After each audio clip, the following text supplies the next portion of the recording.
Outras funções que o NumPy tem envolve as funções de geração de número aleatório. Elas são muito utilizadas, principalmente porque na mineração de dados, principalmente, a gente acaba fazendo muitas simulações. Até porque quando você faz um modelo de aprendizagem, você tem que testar, às vezes, se ele é melhor do que um modelo aleatório, se realmente ele tem um aprendizado real. Em muitas situações, a gente não tendo dados reais para trabalhar ou para aprender, a gente pode gerar dados fictícios, né? Utilizando essas funções, e você acaba tendo esse recurso à sua mão, tá? Então, em muitas situações, eu já utilizei essas funções de geração de números do NumPy.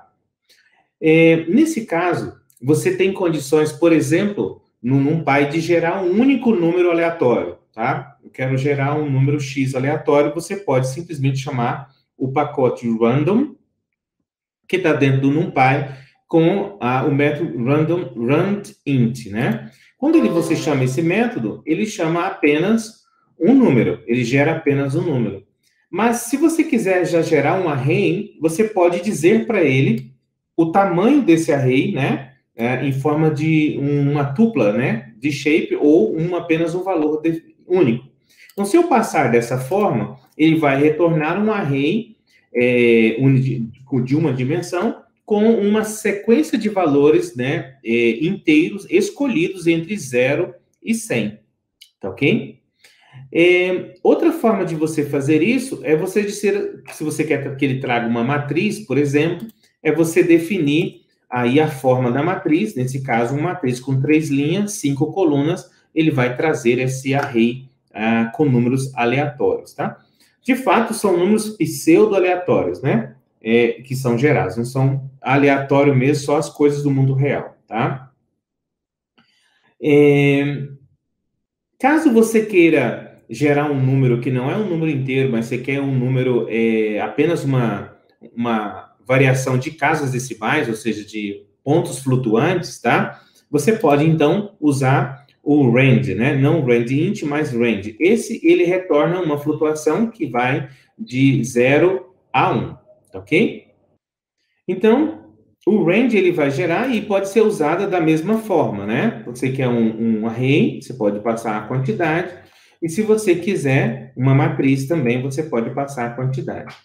E se você quiser um número, eu quero gerar, por exemplo, alturas de pessoas de forma aleatória, né? Você pode passar ele, gerar um array com randint, somando com o array do rand, porque esse aqui vai gerar a parte inteira de forma aleatória, esse aqui vai gerar a parte flutuante de forma aleatória. Então, você vai ter aí o número com inteiro e flutuante também gerados de forma aleatória. Tá bom? Se quiser uma matriz também, você pode fazer, tá? Deixa eu ver aqui. Você pode estabelecer um intervalo de valores, tá? Deixa eu ver qual é a sequência dos parâmetros aqui, só para a gente...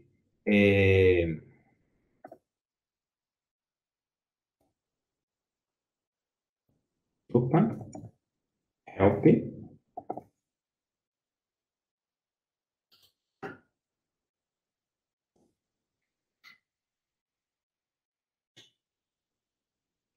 Então, aqui é o low, high e size, né? Então, eu posso fazer o seguinte, ó. Eu quero um número que seja randômico entre 50 e 100, né?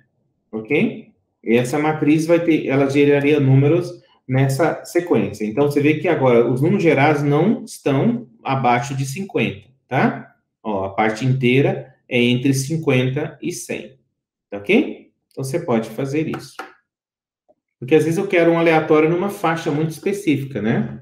Se eu fosse gerar um aleatório de alturas de pessoas, por exemplo, né? Eu teria pessoas que variam, por exemplo, né? Digamos de, sei lá, 80 centímetros a, sei lá, 210 centímetros, 220, tá?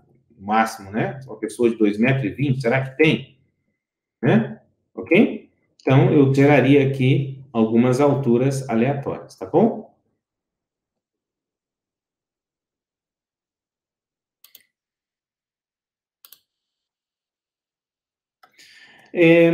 Caso você queira, você já tem uma lista de números e você quer fazer essa escolha aleatória dentro de uma lista predefinida, em vez de usar o range, você usa o choice, né? Random.choice. Ele vai escolher aleatoriamente um aqui entre esses números. Se você, aqui eu passei uma lista de nomes e eu quero que ele escolha aleatório um nome, tá? Você pode passar. Aí quem quiser random choice, não executei a de cima, né? Não está na memória. Então, tem um monte de nome aqui, ó, bonito para filhos, tá vendo? Benjamin, Pedro, Caleb. Então, eu quero, não sei qual filho, qual nome eu vou escolher. Eu vou escolher aleatório aqui. Luiz Henrique, tá bom? Ok?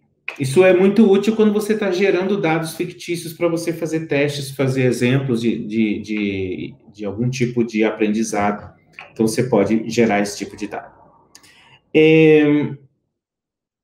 Você pode gerar na forma de matriz também, da mesma forma, tá? Uma matriz 3x5 de nomes aleatórios.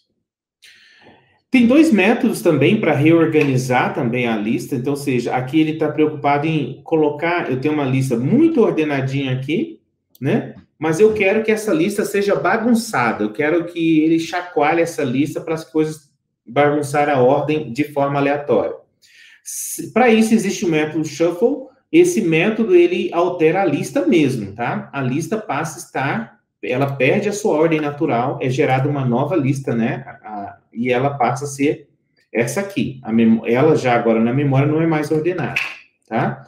E o outro método, se você quer gerar embaralhar os valores, mas sem alterar a original, você pode chamar o permutation, ok? O permutation, ele vai pegar essa e gerar uma versão dela embaralhada, né? Ok? Mas a outra permanece, a original permanece, tá?